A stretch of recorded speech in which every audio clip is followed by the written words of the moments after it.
It knows exactly what we're going to do before we're going to do it. And an enemy that knows the future can't lose. On this week's episode of Create, Consume, Repeat, I'm taking a close look at the terrifying future of cloud-based video games. And yes, they'll be weaponizing our psyches.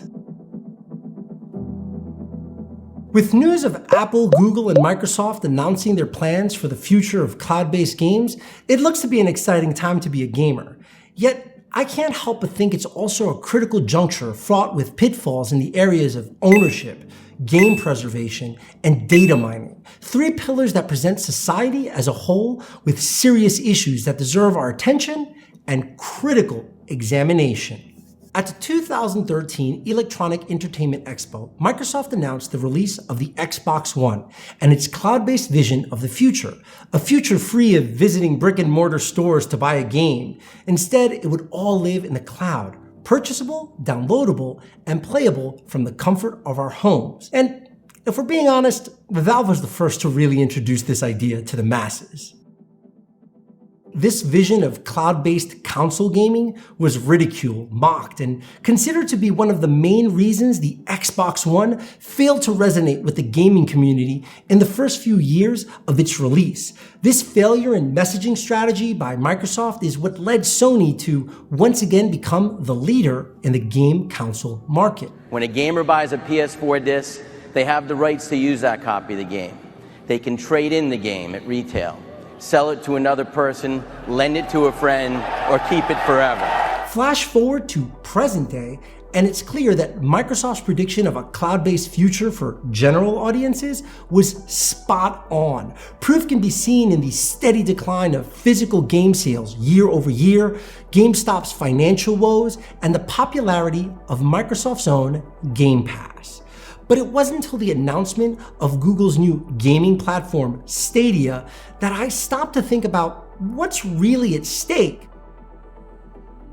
Stadia, unlike any service before, is capable of streaming video games in 4K at 60 frames per second to web-enabled screens like your smartphone, tablet, and smart TV without the need of a console or PC hardware.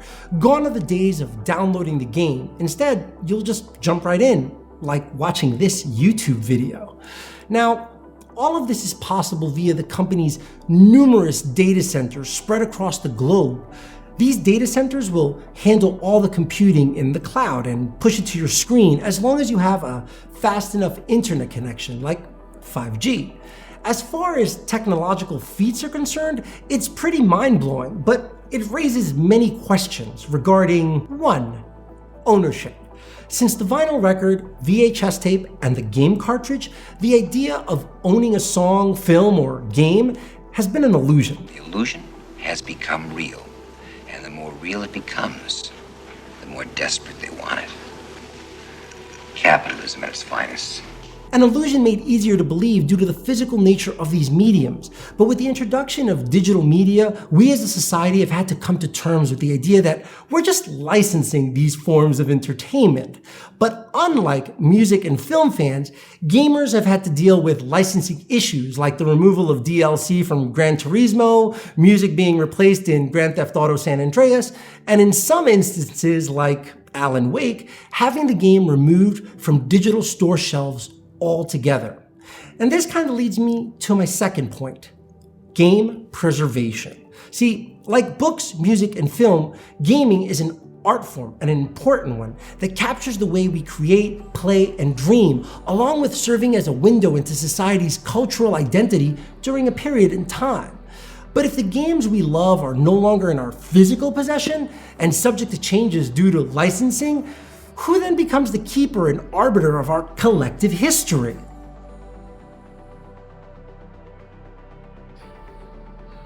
Three, data mining is the holy grail for tech companies in the information age. See, cloud-based gaming isn't just about having us glued to our screens. It's about learning our behaviors, then packaging it and selling it to the highest bidder.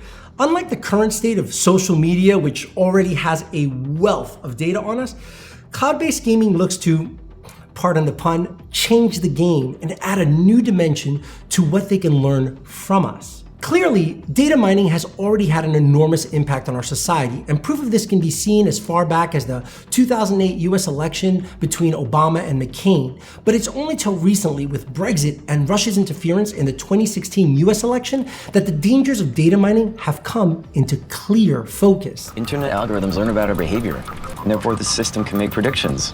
It does. Embarrassingly accurate ones.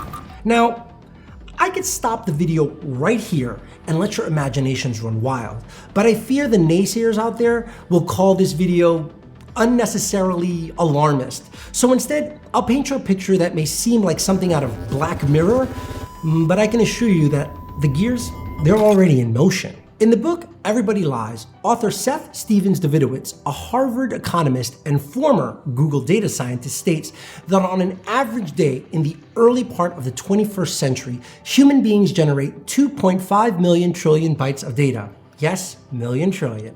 And these bytes are all clues. He provides examples such as a man is feeling blue, so he Googles for depression symptoms and depression stories, then proceeds to play a game of solitaire. He also gives another example. A man takes a break from Googling about the NFL and rap music to ask the search engine a question. Is it normal to have dreams about kissing men?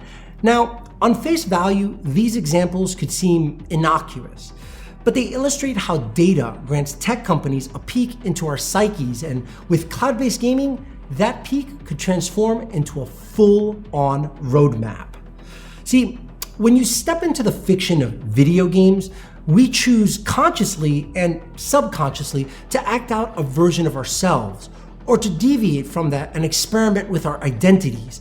Clear proof of this can be seen in role-playing games like Mass Effect, Skyrim, or World of Warcraft, to name a few. Just take character generation, for example. The level of thought and effort gamers place on deciding a character's name, height, weight, gender, skin color, and alignment alone could be used to help build a comprehensive psychological profile about our self-image, social beliefs, attitudes, and behavior. See, unlike the real world, in-game behavior can be extensively tracked and analyzed.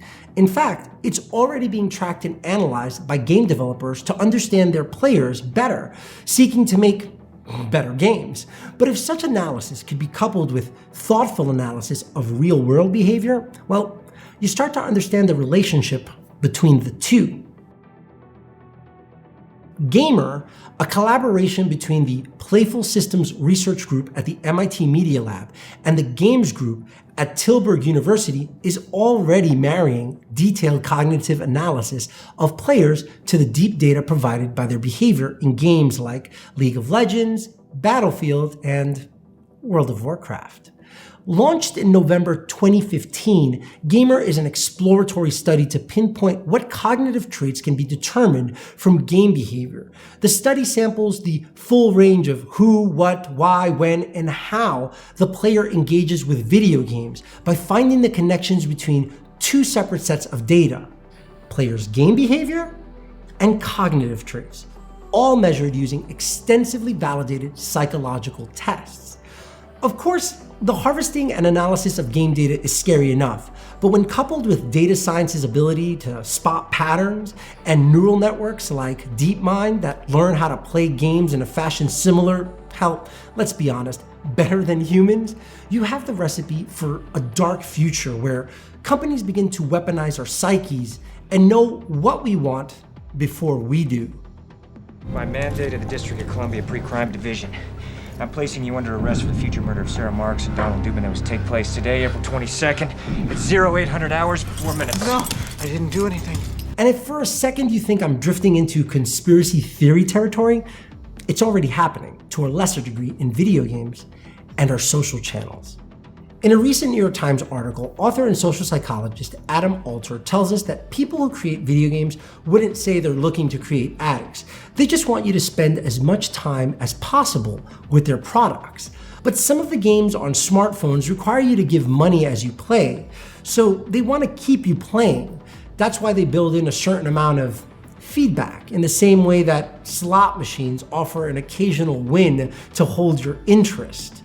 Sadly, These are the same techniques employed by gambling firms and social media platforms to create psychological dependencies and ingrain their products in the lives of their users. In the casino, the cardinal rule is to keep them playing and keep them coming back. The longer they play, the more they lose. In the end, we get it all. These methods are so effective, they can activate similar mechanisms as cocaine does in our brain, create psychological cravings, and even invoke phantom calls and notifications where users sense the buzz of a smartphone even when it isn't really there. And let's be honest, we've all been there. With all that said, I want to make clear that I'm not saying we should avoid cloud-based gaming. In fact, I think we should embrace it. But it's imperative before we go any further, we need to set up guardrails that protect user data and how that data is going to be used. Love it, hate it, let me know what you think in the comment section below. But most importantly, please hit that subscribe button. These videos take a ton of time, effort, and research. And hitting subscribe, well, that only takes 1 second. Peace.